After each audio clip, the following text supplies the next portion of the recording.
ترجیح دینا ایک منفی عنصر ہے. اسی طرح انسان کے قول و فعل میں اگر تضاد ہے تو یہ بھی اسی طرح سے ایک قوم، ایک صوبے کے لوگ، ایک کلچر کے لوگ زبان سے جو ہے وہ بے شک اقرار کرتے ہیں، لیکن اگر دل سے دوسرے صوبے کے لوگوں کو اپنے برابر اچھا نہیں سمجھتے تو اس ثقافت کو نہیں اپنے برابر سمجھتے، تو ڈیفینیٹلی یہ ایک منفی عنصر ہے کسی ملک کی تعمیت کے لیے. ویک انٹر پروونشل ریلیشن شپ، اب بین الصوبائی رابطے میں کمی یا کمزوری. اب مختلف صوبوں کے درمیان آپس میں جو ریلیشن شپس ہیں ان میں اچھے تعلقات نہ ہونے کے کیا نقصانات ہیں. صوبوں کے مابین تجارتی، صنعتی اور حرفی، تعلیمی، تفریحی، خانگی اور سیاسی تعلقات محدود ہیں. بالخصوص صوبوں کے دیہی علاقوں نے لوگوں کے درمیان آپس میں رابطوں کا تجارتی بہت فقدان ہے، جس کی وجہ سے ایک صوبے کے لوگ دوسرے صوبوں کے لوگوں سے سیاسی، تجارتی، صنعتی اور خانگی تعلقات کو فروغ نہیں دے سکتے. بین الصوبائی تعلقات میں باہمی شادی بیاہ سنگ میل کی حیثیت رکھتا ہے. جب تک ثقافتی طور پر صوبوں کی حدود کو نہیں توڑا جائے گا اور لوگوں کے درمیان باہمی روابط زیادہ نہیں ہوں گے، تب تک حقیقی یکجہتی کا حصول مشکل ہے. مگر جدید مواصلات کی بدولت ان روابط میں دن بدن بہتری آ رہی ہے. کنفلکٹس بٹوین پولیٹیکل پارٹیز، اب مختلف پولیٹیکل پارٹیز ہیں، ان کے آپس میں کنفلکٹس ہیں، ان کے آپس میں ایک دوسرے کے ساتھ جھگڑے ہیں، یا ایک پولیٹیکل پارٹی نہیں چاہتی جو کہ ایک صوبے میں کام کرتی ہے کہ ان کے صوبے میں کوئی دوسری پولیٹیکل پارٹی آئے اور وہ وہاں آ کر ورک کرے، کامیاب ہو اور ان کا وہاں سے زور ٹوٹے یا تسلط ان کا ختم ہو اور نئی پارٹی وہاں جائے.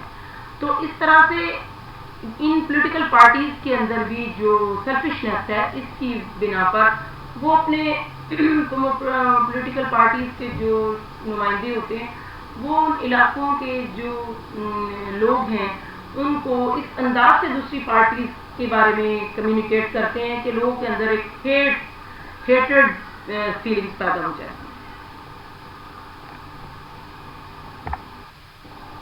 Distribution of resources Umang provinces, اب مختلف صوبوں کے درمیان وسائل کی تقسیم جو ہے وہ بھی بڑی مختلف ہے. اس میں جب مختلف صوبوں میں وسائل ڈسٹریبیوشن جو ہے ایکولی ڈسٹریبیوٹ نہیں ہوتے یا ان کے مسائل کو ایڈریس کرنے والے وسائل نہیں ان کو دیے جاتے تو پھر صوبوں میں آپس میں اختلافات آتے ہیں، صوبوں کی ایک دوسرے کے ساتھ نفرت پیدا ہوتی ہے یا صوبے ایک دوسرے کے ساتھ تناؤ میں آ جاتے ہیں اور ان کے درمیان کنفلکٹس آنا شروع ہو جاتے ہیں. یہ وسائل کی تقسیم بھی ایک بہت بڑا مسئلہ ہے جس کی وجہ سے تمام صوبے ایک دوسرے سے بالخصوص پنجاب سے دیگر صوبے نالا رہتے ہیں. مسئلہ کی نوعیت بہت پیچیدہ ہے، جب تک اس کا حل نہیں ہوگا تب تک سیاسی یکجہتی نہیں ہو سکتی. جی، اکنامک بیکورڈنس اور ڈفرینسز آف ریجنل پروگرام، اب معاشی طور پر پیچھے رہ جانا اور مختلف ریجنز کا ترقی کر جانا یا مختلف ریجنز میں ترقی کی جو رفتار ہے یا دوڑ ہے یا اس کا جو پروگرس کا لیول ہے وہ ایکول نہ ہونا. ٹھیک ہے، اب جیسے اگر ہم جیوگرافیکلی پاکستان کو دیکھیں تو اس میں میدانی علاقے بھی ہیں، اس میں پلینز بھی ہیں، ماؤنٹینز بھی ہیں، اس میں ہر طرح کی سچویشنز، ہر طرح کی جو جیوگرافیکل کنڈیشنز پائی جاتی ہیں. اب جو میدانی علاقے ہیں یہ ایگری لینڈ ہیں، جو پہاڑی علاقے وہ ایگری لینڈ نہیں ہیں. تو پہاڑی علاقوں میں پروگرس کرنے کے یا اکنامیکل جو ریسورسز ہیں وہ تھوڑے سے تبدیل ہیں، ایسے جیسے پنجاب میں ہیں یا سندھ میں ہیں. اس طرح کے پی کے اور بلوچستان میں اس طرح سے کلٹیویشن نہیں ہوتی. جو مین کراپس پاکستان کی مین کراپ گندم ہے، کپاس ہے، گنا ہے. یعنی گندم، کپاس اور گنا یہ تین، باقی بھی اور بہت ساری کراپس ہیں. These three are main crops, مطلب تین یہ جو مین کراپس ہیں جو کہ جنہوں نے پاکستانی اکانومی کو اٹھایا ہوا. تو یہ تینوں جو کراپس ہیں یہ کسی ملک کو بنیادی طور پر ضروری طور پر چاہیے. ٹھیک ہے، تو یہ ان تینوں کراپس کا تعلق جو ہے یہ میدانی علاقوں سے. تو یوں دیکھا جائے تو میدانی علاقے جو ہیں وہ ترقی میں معاشی طور پر پروگرس میں ریجنلی دیکھا جائے تو خیبر پختونخوا بلوچستان سے آگے ہیں. اور جن چیزوں میں یہ ہلی ایریاز جو ہمارے بلوچستان اور خیبر پختونخوا ہیں، جیسے فروٹس ہیں، ڈرائی فروٹس ہیں اور اس طرح کی جو دوسری چیزیں ہیں جو کہ جن کے لیے بہت زیادہ بڑے میدان اور زرخیز میدان چاہیے ہوتے ہیں جو کہ ان کے پاس نہیں ہے. وہ پہاڑوں پر ان کے پاس چھوٹے چھوٹے پیسیجز ہوتے ہیں.